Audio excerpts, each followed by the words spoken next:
Alas 6:47 makaron itagahon daton yung oras. Aga mga kasimanoa, may aton kikara makaron nga bisita. Iya ta mismo nagagto sa ating karang studio. Actually kahapon nakapamasyar ta ani gali mo. Iya no. Daya karon nga si Reverend Carlos Borja itadaya karon nga International Pure Bhakti Yoga Society of the Philippines.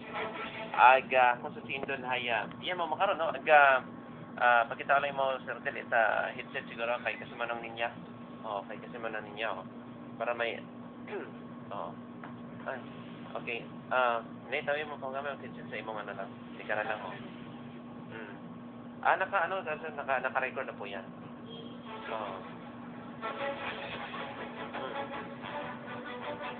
Okay, sige. Nandito ngayon sa studio mismo, pumunta dito siya, no? Reverend Carlos Borja ng International Pure Bhakti Yoga Society of the Philippines. Dito kasi may mga ilang activities po siya dito sa bayan ng Karibo. Isa na yata yung parang may feeding program kayo sir, no? Yes, marami kaming project dito sa buong Pilipinas. Actually, I'm a traveler monk sa buong Pilipinas. At nagta-travel din ako from Asia country like Malaysia, Thailand, Indonesia, Hong Kong, China, and India. Okay. Sir, sino talaga siya, si Reverend Carlos Borja? Salaman ng taga-Kalibo. Si Reverend Carlos Borja, isang monghe. Kasi ang monghe, dalawang klase. Ang tinatawag na aktibo at saka active. Aktibo at saka inactive. So, ang mga aktibong monghe, sila po yung lumalabas. Kasi karamihan sa tao, pag sinabing monghe, nakakulong.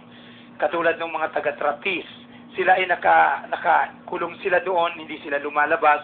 Pero kami mga munghe, lumalabas kami kasi aktibo kami. So, ang ginagawa namin, nagta-travel kami, nagmi-mission kami sa buong Pilipinas. Sa pamamagitan ng pagmi-mission namin, marami kaming minimit na tao at binibigyan ng mataas na kaalaman tungkol sa espiritual na buhay. Okay, sir. Kasi yung pagkakaalam ko sa mga monk kasi sabi ko baka sa Hinduism na religion, pero dalawang klase pala itong monghe, no? Mayroong nasa loob lang ng templo, yung sa temple lang talaga. Saka kayo lumalabas kayo. Pero, sa church, yes. Pero ano yung religion na? Actually, itong organization na ito is not a religion. Okay. Kasi pag sinabi mong religion, iba-iba kasi ang ating pananaw sa religion. Yung Iglesia ka, Muslim ka, Katoliko ka, lahat ng klaseng mga religion, yun ang tawag doon. Ito ay tinatawag na universal.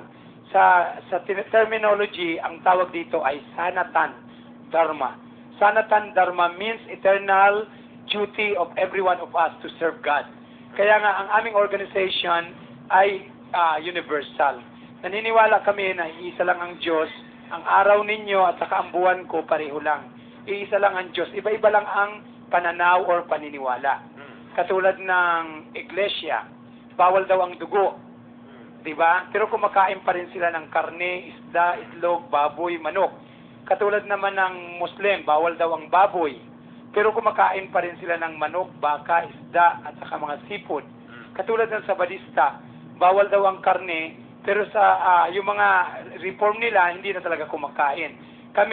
Hindi kami talaga kumakain ng karne, isda, itlog, baboy, manok. Sa Sabadista, hindi sila kumakain ng karne, pero kumakain pa rin sila ng itlog at saka manok. So, kami ay pure vegetarian. Kayo vegetarian, wala kayong walang lahat ng na-mention yung hindi nyo kinakain yon? Opo. Kasi itong aming organization, naniniwala na pag ang kinakain ay healthy sa katawan, magiging healthy ka. Kaya nga ang tao, maraming nagkakasakit, katulad ngayong Pasko, handaan, maraming kakain ng mga matataba, lahat ng mga patay kinakain. Sa amin, hindi kami pumapatay, kahit lamok, ipis, kahit anong may buhay, hindi namin pinapatay kasi wala kaming karapatan pumatay, kahit lamok, ipis, hindi kami makakagawa. Kaya nga sa amin, sagrado ang buhay. Okay, so meaning, ganito na lang sila. Bakit di kayo kumakain na? So meaning, nagpa-practice kayo ng yoga? Ang ibig sabihin ng yoga, yes, nagpa-practice kami. Kasi ang tao, pag sinabing yoga, akala nila exercise. Pero itong terminology, ito ang tinatawag na Sanskrit. Ang Sanskrit, ito ang pinakamatandang salita. Ang ibig sabihin ng yoga means to control yourself, your mind, and senses. In the Greek word, the meaning of yoga means really hari, means to bind or to unite yourself with God. Kung paano ka magkaroon ng relation sa God. Isang pinakamataas na yoga, ang tinatawag dito ay bhakti. Ito yung pinakamataas na yoga na nagpapalaganap kung paano magkaroon ka ng mataas na relasyon sa Panginoon. Okay. Pag nag-yoga kayo, sir, ano yan? May oras na pinipili kayo? Wala? There is no time and regulation. Every time and then, ang ibig sabihin ng yoga, to connect yourself to God. Lagi kami nagdarasal. Sa umaga, nagigising kami ng 3 o'clock para magdasal. Kasi ang pagdadasal, walang panahon. Every minute, every second, kailangan tayo nagdadasal. Bakit? Kasi ang buhay natin dito sa mundo ay hiram natin. Pag umalis tayo sa mundo, wala tayong madadala. Ang unang-una, ang pinaka-importanting relation sa Panginoon ay magkaroon ka ng relation na eternal. Sa pamamagitan ng prayer, mayroon kang connection sa God. Katulad ngayon, may kuryente. Lahat nag-uusap tayo. Kung walang kuryente, wala tayong connection. Similarly, parang cellphone yan, na pag nagdasal ka at hinawakan mo yung rosary mo, katulad ng mga Katoliko, even me, I'm a Catholic, pinanganak akong Katoliko, ang birth certificate ko Katoliko, hindi ko babaguhin ang religion ko. Yun ang religion ko. Pero itong organization namin, itong pinasukan ko na ito, isang organization na nagpapalaganap na hindi mo kailangan baguhin ang religion. Kasi isa lang ang Diyos, iisa lang ang araw, iisa lang ang buwan, lahat tayo ay anak ng Diyos. Lahat tayo ay pantay-pantay sa mata ng Diyos. Walang mayaman, mahirap, German, Mohammedan, Russian, American, lahat tayo sa mata ng Diyos pantay-pantay. Kaya naniniwala kami na iisa lang ang Diyos, huwag tayo mag-away-away sa pamamagitan ng religion. Kasi pag ang tao ay mababa, wala siyang mataas na kaalaman, siya ay nakikipag-diskusyon o nakikipag-debate at nagpapagalingan sa relihiyon. Itong aming organization is beyond religion. Okay. So, Reverend Borja, tatanong ko lang kasi nagpo-practice kayo ng yoga, hindi kayo kumakain ng karne. Ano ba yung, bakit hindi kayo kumakain ng isda, ng karne, ng itlog? Ano ba yung yan yung discuss ko sa kabilang istasyon.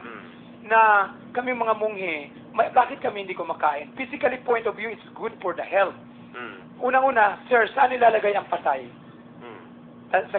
Tanungin kita, saan nilalagay ang patay? Anong klaseng patay, tao? Hindi, lahat ng klaseng patay. Hindi sa lupa, siyempre. Tapos sa sementeryo. So, kami mga munghi, ang paniniwala namin, ayaw namin gawaing sementeryo ang tiyan namin. Kasi pag nilagay ninyo sa tiyan ninyo, patay na baka, manok, isda, lahat ng klaseng patay, ginagawa nating sementeryo ang tiyan natin. Lalo ngayong Pasko, lahat ng tao, kakain itong mga matataba. Pag ang kinakain patay, madaling mamatay.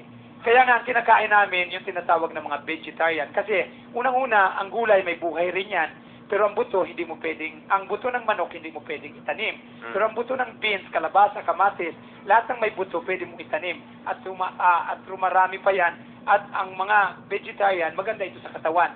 Kahapon ang galing ako dyan, mayroong mga nagtitinda dyan ng vegetarian, yung mga sabadista. Nagbibenta sila ng iba-ibang klaseng mga veggie meat. Yun ang aming sustenance sa body. Yung mga protina namin, yung soya beans, patapos milk product, yan yung mga protina namin. From milk, you can get butter. From butter, you get cheese and yogurt. So sa pamamagitan ng pagkain ito, magiging healthy ka. I've been a vegetarian for 40 years. Pero walang isda, walang maraming mga bawal sa amin. Pati kanin wala. Karne, isda, itlog, baboy, manok, bawang, sibuyas.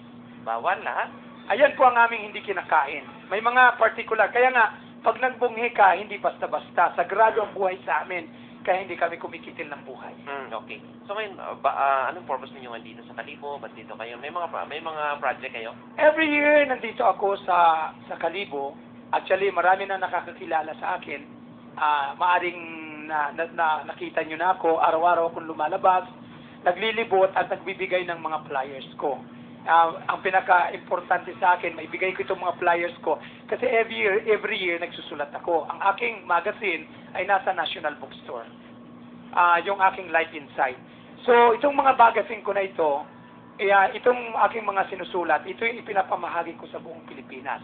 Ang pinaka-famous na sinulat ko yung tinatawag na 7 Rules to be Happy. Sa inyo, kayo po yung author ng... Opo, ako po ang sumulat niyan. Na-inspired ako kasi karamihan sa tao, hindi sila nagiging masaya. Kaya nga, sumulat ako, yun ang aking protocol na ang sinusulat ko para ang lahat ng tao maging maligaya. Binibigyan ko sila ng pananaw kung paano maging maligaya. Maging maligaya ang lahat ng tao. Kaya nga, na-discuss ko yan and very famous and most of the people, even pinapaulit-ulit sa kanibilang istasyon, yung number 1, never hate. Oh, never hate. Sige, ito muna ang pag-usapan natin. Never hate. Number 1. Sige, sir. Okay. Opo. Bakit never hate? Ang tao, maski sa ating tinatawag na capital sin, ang tao hindi makakapunta sa Panginoon kung hindi nila maalis itong mga bagay na ito. Ang never hate, kailangan ng tao laging hindi nagagalit. Natural sa tao, kasi tao lang tayo nagagalit, pero kailangan tayo magpatawad. Kasi yung galit natin, yun ang ikinakamatay ng isang tao. Marami dyan ang naatake sa puso. Di ba, diniscuss ko na ang katulad ni Fernando Po Jr., very famous actor.